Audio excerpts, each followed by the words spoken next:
just by way of introduction, Ian Bamford is the recipient of the 2014 Distinguished Services to Golf Award. He's a former president of the Golfing Union of Ireland, former captain and president of Warren Point, former captain of Royal Portrush, a member of Royal County Down and the RNA. He's twice a winner of the North of Ireland Championship at Portrush, where he's been a member since 1944 and the official author of the club's history. He was winner of the Irish Amateur Open Championship in 1957, and the previous year reached the semi-final, losing appropriately enough to JB Carr by 1 hole at Portmarnock. He played for Ulster in Ireland and is a former international selector and secretary of the Ulster branch of the Golfing Union of Ireland.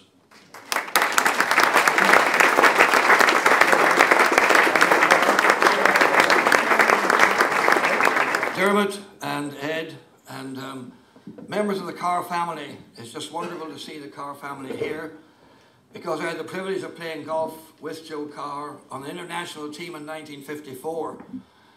And looking back, one gets nostalgic on an occasion like this, but the amateur game has changed so much that I think I was the only player under 30 years of age on that 1954 Irish team which played at Royal Porthcawl. But it was just a wonderful experience. As Dermot said in his excellent speech, and afterwards about me, I joined Royal Portrush as a juvenile in 1944 at 11 years of age, and I now have let the cat out of the bag.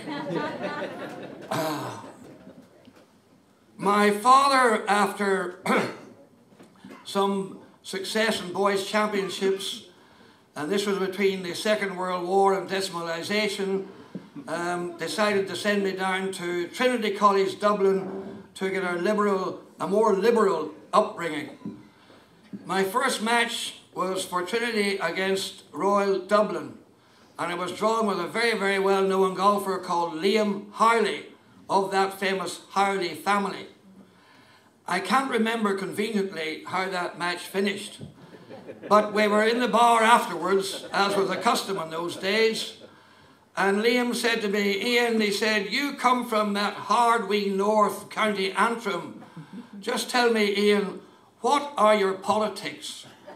I was very, very taken aback, and I said, "Liam, I believe in the two-party system." He said, "What do you mean by the two-party system?" "One party a week, Liam, is not half enough." Anyway, I was honoured to be able to play with Fred Daly on a couple of occasions, and Fred, as everybody knows, won the Open in '47, and the Open then was at Portrush in '51, and is coming back in 2019, and great strides are being made by Martin Ebert to continue the creative genius of Harry Chaplin Colt, who designed the course which was opened in 1933. Fred came into Stevie's shop one day. It was a cold March day, and Stevie welcomed him. In fact, Stevie handcrafted the driver that Fred won the Open with at Hoylake in 1947. P.G. Stevenson handcrafted that driver. So he said, "Great to see you, Fred. Do you fancy a game today?" He said, "Well, Stevie, I have a bit of fibrositis in my shoulder." And he said, "But that would be great." He said, "Could you get me a Second World War golfer to play with?" Stevie says, "What do you mean, Fred?" He says, "Stevie, one that goes out in 39 and back in 45. So, anyway, we have plenty of stories about golf, and we were talking golf there in a very animated fashion. And it's great to see people like Porrig here, and Roddy of the Carr family, Jerry, and really, this brings back memories. I could go on for a long time, but my grandfather, who was president or chairman of Portrush Urban District Council, he said, "I'm going to give you a biblical adage." So I'll finish on a biblical note, and thank you very much for this great award. I'm really humbled, and pleasantly surprised, unbelievably surprised, as is my wife and family, and I thank them for their long suffering. And I mean that genuinely. Sorry, Rose, we can't be here, but I mean that. Anyway, the biblical adage is, he who thinketh by the inch and talketh by the yard deserves to be kicked by the foot. Thank you very much.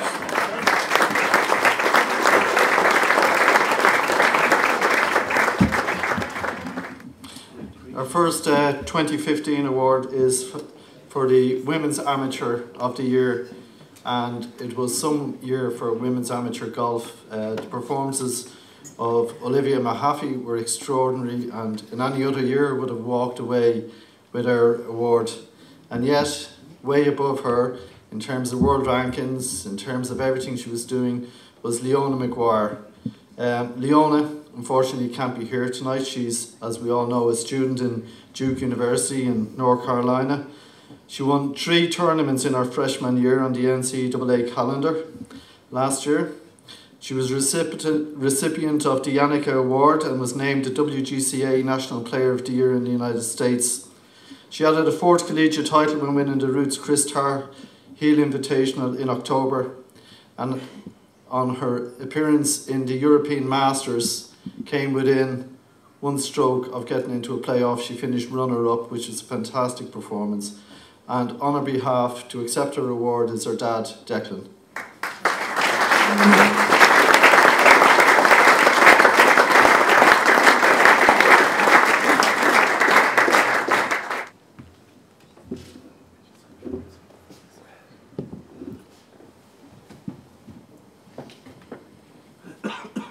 Chairman Dermot, President GOI Michael, Lady President Valerie, Captain of the PGA Nigel, members of the Carr family and members of the press. Better be careful up here or Ian will kick me with his foot, so I'm not going to say too much. Just when you were saying that, it reminds me of a priest friend of mine when he started his new parish, and he had to make a sermon the first day, and he was quite nervous about making the speech or the sermon. So he said he'd start off and see how he got on, and said the first few words, and this fella down the back started shouting up, "Hallelujah." So he thought this was great, and he kept going, and the more he kept talking, this fella kept shouting "Hallelujah." So got the sermon over after about a half an hour or so, and after Mass he said he'd have to go and meet this fella down the back of the chapel. So I headed down to the back of the chapel and met your man heading out the chapel, and says to him, "That was great encouragement you were giving me there. Every time I made a few words there, you were shouting up hallelujah." He says, "No, Father, I wasn't shouting hallelujah. I was shouting, that'll do ya."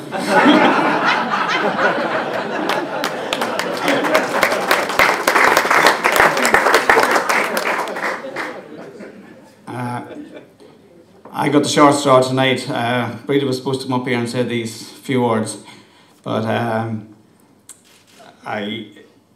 am honoured to accept this on behalf of Leona. As Philip said, Leona and Lisa went back to America there last week, and they couldn't be here, unfortunately. But I suppose the only good thing about being up here is I can go back and I can boast in the Steve Russell that I got an award that Paul Dunn didn't get, that Shane Lowry didn't get, or a 3-time major champion didn't get, and they were in the same room. So that's the only advantage to being up here. As you know, Leona had a great 2015, more than we could have dreamt of, and I want to thank a number of people, for making that possible. First of all, I want to thank all the members of the ILGU. Sinead Herty, in particular, as CEO there, has done a Trojan work to promote ladies golf since the girls started golf, and I know from the girls started golf, ladies golf is in a way healthier place now, and it's no small measure to Sinead and all our team that are involved. They've done tremendous work, and Sinead has been a great support to us and to Breda and all our family, and I want to thank them sincerely for that. I want to thank the members of the press. I think the first dealings I had with the press, and Brian was reminding us of it there, was Oran was probably about 1, and he played a round of golf with the girls in the K Club, and I'm not sure how the match went or whatever, but that was the start. Met Philip along the way, Greg Allen, Liam Kelly, terrific people, and they've supported the girls, and when things haven't been so good, they've kept them in the limelight, and I want to thank them for their support, because they keep golf to the forefront all the time, and I want to thank them sincerely for that.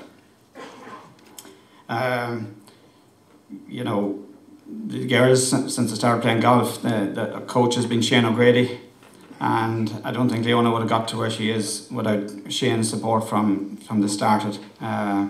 Terrific coach. He's totally always in contact with the girls. He's always a phone call away. He'd jump in and play in a minute if he thought he'd go out and there was something he could give to the girls. So I want to thank Shane sincerely for that tonight. I'd like to congratulate all the other prize winners tonight. Paul Dunn, a tremendous year, and we were all hoping that on that Monday that he was going to bring back the Claret Jug. But I've no doubt that in the years ahead, good things will come for Paul. Shane, my first memory of Shane, he probably doesn't remember this, but the girls were at a Darren Clark Foundation weekend in my valley. And I saw this, and I hope he doesn't mind me saying it, he was quite maybe a little bit pudgier at the time. But they were doing a chipping session around a green, and all these lads were chipping, and the girls were chipping, and everybody was keeping the ball on the ground, and here was this fella hitting the ball about 30 yards up in the air and still landing on the green and not afraid to hit Darren Clark the far side of the green. And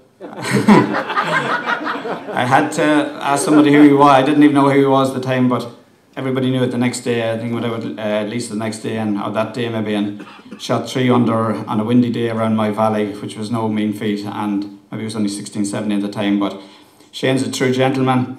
I'd probably have a great affinity with likes of Shane because I'd be a GA man myself, a football man, and I'd have watched his father in 1982 taking Kerry down from the 5 in a row, and I wish Shane the very best of luck.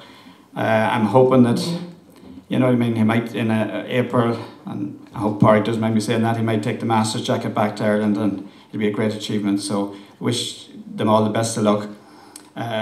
Finally, just my wish for the new year. I'd like to, I think he's here, Gary Murphy. I want to thank him because he gave me a bit of good advice in I think around August time. I met him in Slieve Russell, and he recommended Lisa was kind of struggling with her game a little bit with coaching American. Things hadn't gone that great, and she was struggling a little bit, and he gave me a bit of advice to maybe contact Nick Bradley over there, and Nick has been working with Lisa, and I have to say that my wish for this year is that hopefully maybe either the two girls will be back up here together next year. I think she'll be in for a good year. So I wish everybody a good new year, and thanks everybody for the evening and the lovely food there earlier on. Thanks a million.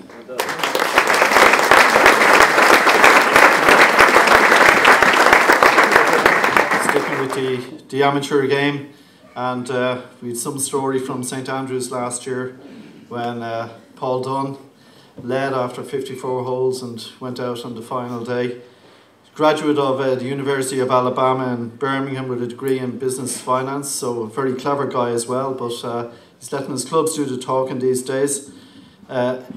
Reached a quarter-final of the US Amateur Championship, where he's beaten by a chap everyone will probably know from today, Bryson DeChambeau. And he's had the distinction of claiming the winning point for Britain and Ireland in the Walker Cup against the United States at Royal Lytham. So that was his final action as an amateur. We wish him the very best, obviously, in his professional career, and to accept his award on his behalf is his dad, Colin.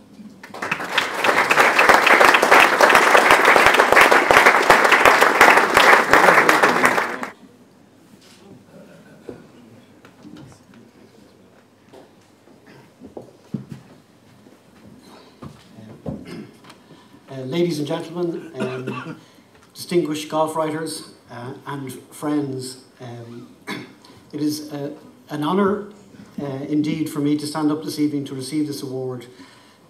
Paul, as you may know, has had a great year this year.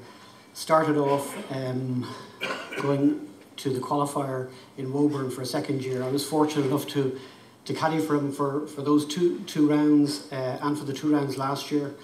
And I think certainly he was a little bit more nervous playing in the qualifier to get into the Open this year because he had actually qualified the previous year. Fortunately, as we got to the end of the first round, his brother arrived with 2 of his pals, and their support and encouragement through the second 18 holes to get him to qualify into the Open was fantastic. I have to say it certainly was a relief, and certainly brought a smile to his face when they started to do a birdie dance on the side of the green every time he sunk a putt. Certainly lightened the mood. But it doesn't, standing here to accept this award on behalf of Paul, for I suppose for the family of myself, my wife and my daughter are here this evening as well. It certainly is one thing to get an award for playing good golf, but to get it from such a distinguished group as the Irish Golf Writers Association is certainly extra special, and I would certainly like to acknowledge all the work that they do. Obviously it is their profession, but I think, as Dermot has probably alluded to earlier, most people in Ireland would think we definitely have probably some of the best writers in golf in the world. There's no question about that.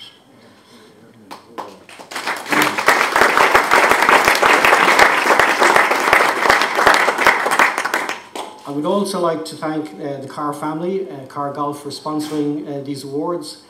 As it happens, I have a little bit of a connection insofar as I was in the same school as two of the family, Marty and Jerry, and I'm sure that has nothing to do, there's no connection between that and with Paul actually receiving the award, as you'll probably imagine. I would also, at this stage, like to just thank a couple of people. Firstly, everyone involved with the GUI. Paul has been on, I suppose, a team there since he was about 14 years of age, has received fantastic encouragement all the way along the line, all the numerous trips he made throughout Europe, representing Ireland and also obviously representing Leinster and interprovincials as well. There are a lot of guys involved in the GUI, names you'll probably not have heard of, but who do Trojan work there to support golf and the development of golf in this country, and they certainly deserve a round of applause, so thanks to them.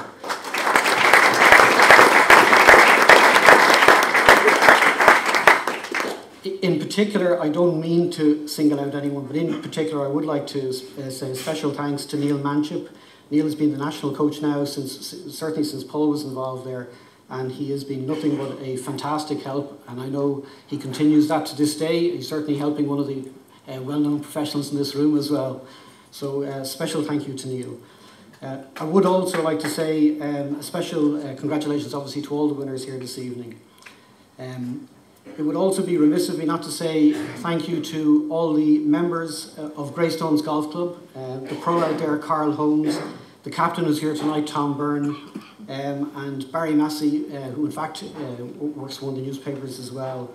The work that those guys have done in developing golf out in the club has been fantastic, but the support they've given Paul over the years has been absolutely superb. I would also like to say a special thanks to everyone at UAB. Paul had 4 wonderful years over at college in America. He enjoyed them probably more than he'll ever say to us, but certainly they certainly really did help, and I suppose they exposed him to a new level of competition out there, and certainly whilst college golf in America may not be for everyone, for those who do decide to go across the pond to America, it certainly is a fantastic experience. And finally, I suppose I would also like to say a huge thanks to a couple of the pros in the room here this evening. Paul has, after his fantastic experience in St Andrews, and then the Walker Cup, and then managed to getting his card after 3 or 14 long rounds of golf in Q School, since he's managed to get on to play some of the professional events, I have to say the support from any Irish professional golfer has been absolutely superb. Porrick, and in particular Shane, Gary Murphy, all the guys, any event he has been at, he has been instructed not to be alone at night time, to come down and have dinner with the lads. The only thing I would just say is there'll be no credit card roulette with Porrick anymore. I think he learnt the first day down for dinner in Portugal. They came down, he said, "Dad, you'll never guess what happened." I said, "What's that?" He said, we were all sitting down for a meal and we're having a bit of crack, and then it came time to pay, and then Porrick says, "Paul, it's time for credit card roulette." I said, "Credit card roulette, what's that?" And I said, "You mean you didn't cop that one?" He said, "I kind of did." So all the cards went into a bowl, and surprise, surprise, whose was the last out? I think, as Porrick said himself, "You're the rookie, it's your turn." So, but just to say, I mean, some people have said in the past, having an Irish passport is probably one of the best things you can have as a professional golfer, and that certainly is true. He's only played a couple of events, but certainly the support from those guys has been absolutely fantastic. So just a big thank you to everyone involved. if Paul was here, he'd be saying exactly the same. Really, really humbled to receive this award on his behalf and on behalf of the family. Thank you very much indeed.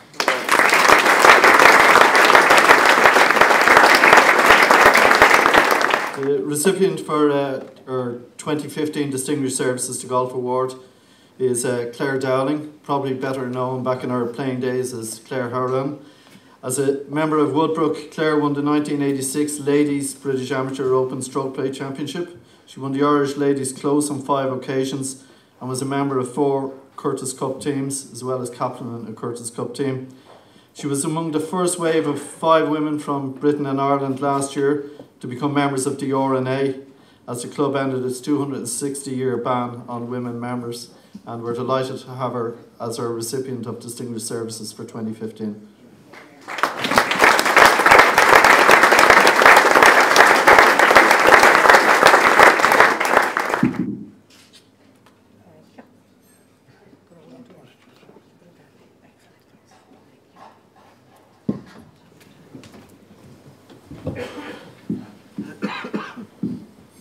Ladies and gentlemen, distinguished guests, silver spoons and lady golfers. Now you probably wonder what on earth I'm talking about. Dermot? It was 1979 and it was the headline to an article.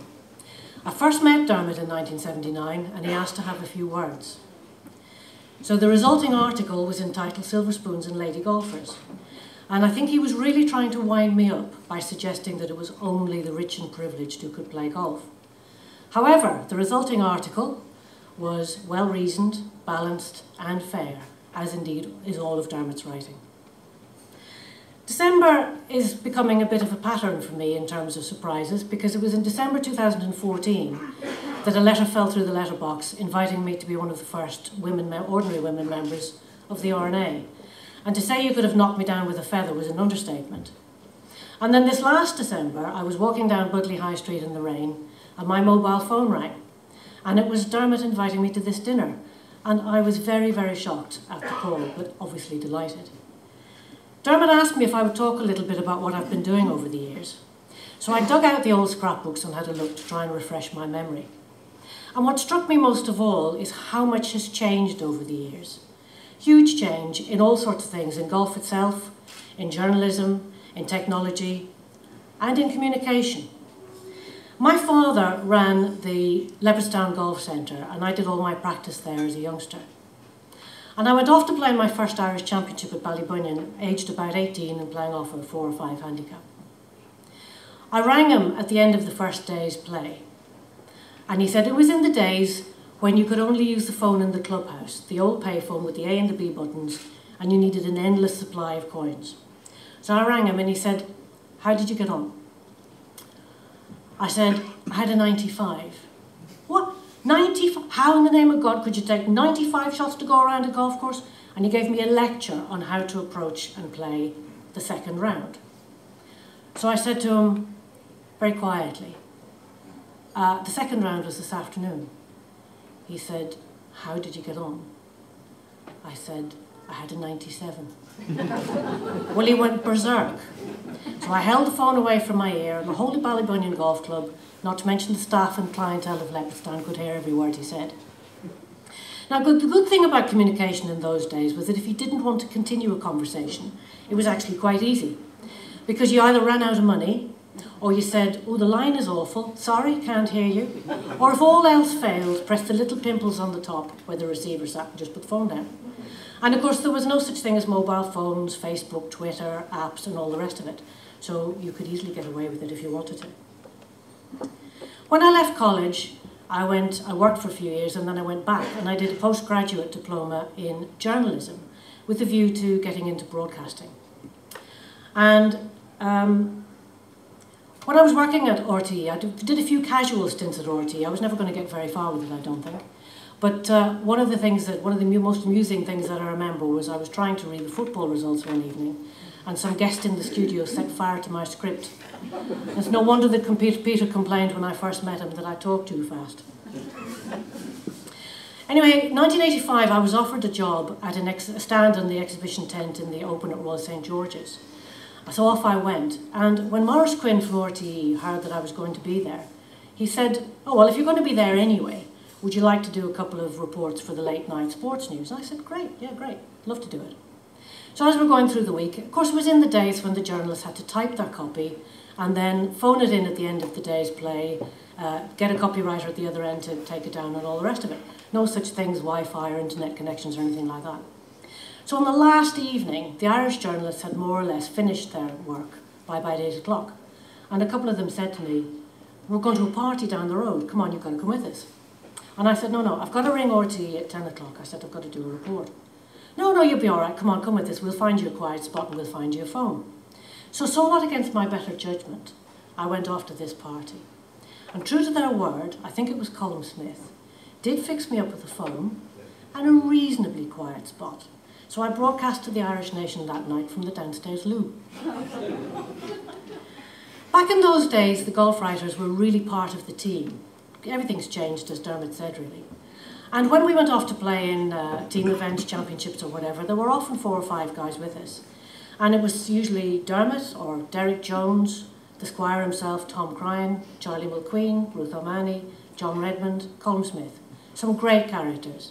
It's lovely to see some of you here this evening and sad that some cannot be here with us. One of the other things that I did with RTE, I was sent off. One thing I would say about the Irish journalists before I forget was that they were always incredibly fair. When you read the Irish papers, I was always struck by how fair the journalists were to the players. And if somebody was having a really bad day, it would be mentioned in passing, but they would then focus on the people who were doing really well.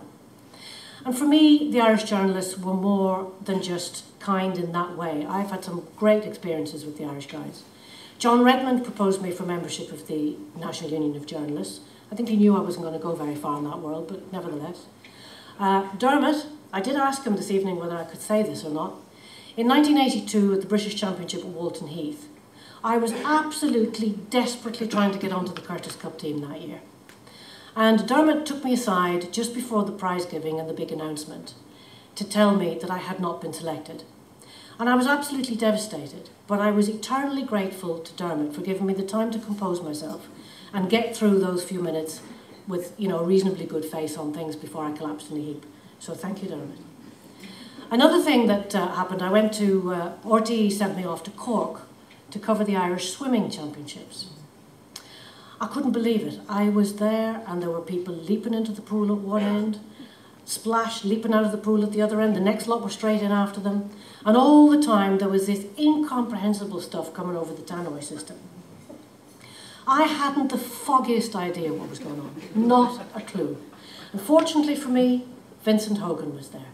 Dear Vincent rescued me. He fed me the results, told me exactly what was going on for the whole of the day, and I was saved. I was very grateful.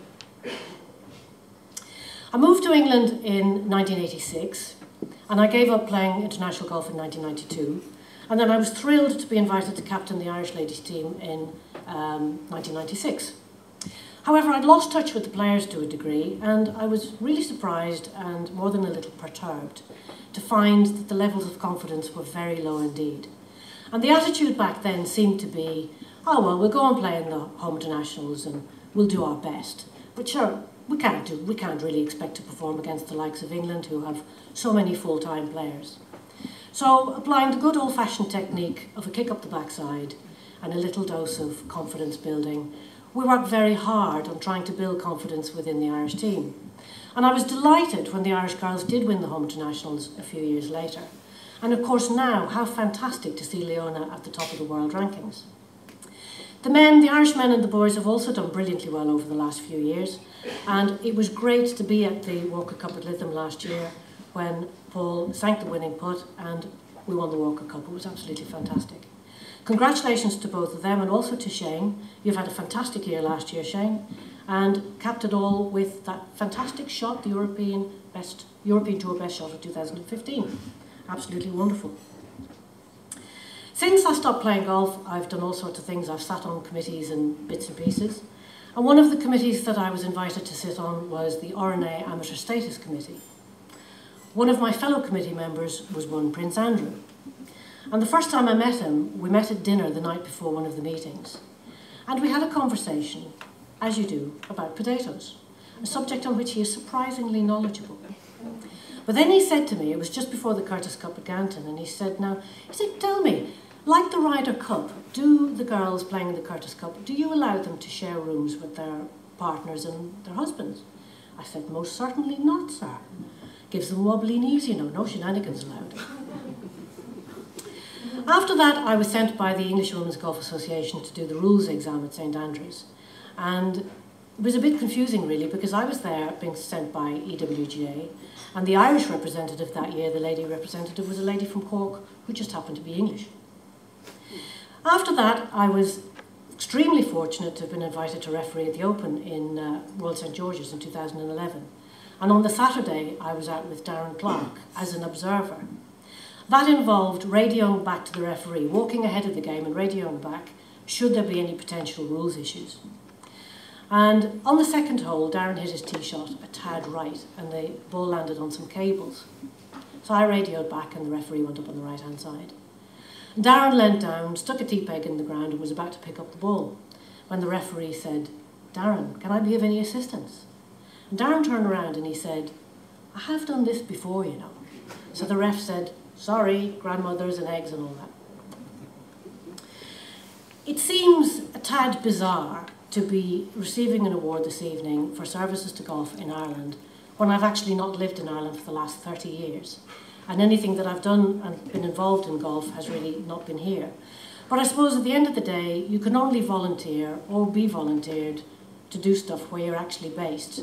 So I've done most of my volunteering and whatever in England with committees, handicapping stuff and refereeing. And I have to say I've had a really wonderful time, I've enjoyed it. It's been so nice to continue to have an involvement in the game that we all really love. But I feel very, very humbled and honoured to receive this award tonight. I think the Irish golf writers are a fantastic bunch, they always have been, and I wish you continued success in everything you do. I'd like to thank Carr for their very generous sponsorship. It was really nice to see Jerry and Roddy here this evening. Haven't seen either of you for many years. And congratulations to the other winners, and hope you have the rest of a lovely evening. Thank you.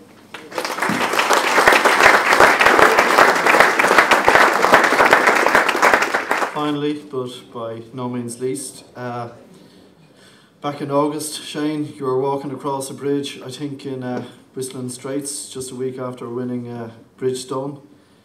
I don't know how many players stopped you, Jim Furyk, Kuradich, Barmat. Everyone wanted to congratulate you, which is a sign of the popularity that you have on tour. It was a fantastic 2015, a breakout season in many ways. He started the year in 44th in the official world rankings, ended up in 21st position. The performance, as Claire alluded to there, with the shot of the year, which I think Shane actually prefers other shots, but it was an extraordinary shot to win in Akron, and it was very much the highlight of a year in which he had a number of other top 10 finishes, including US Open and the BMW PGA Championship at Wentworth, the European Tour's flagship event. A fantastic year that finished with 5th in the race to Dubai, and our professional of the year for 2015 was Shane Lowry.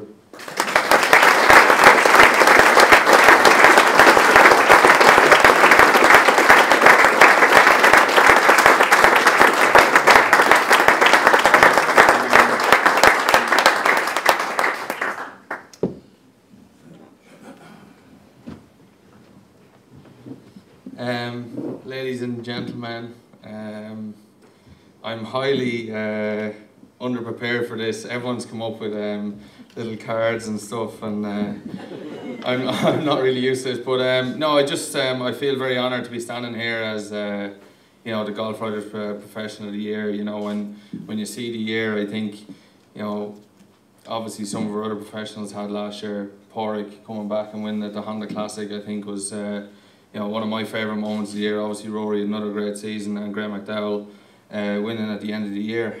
So it's just, you know, it gives me a great honour to be standing here and receiving this award.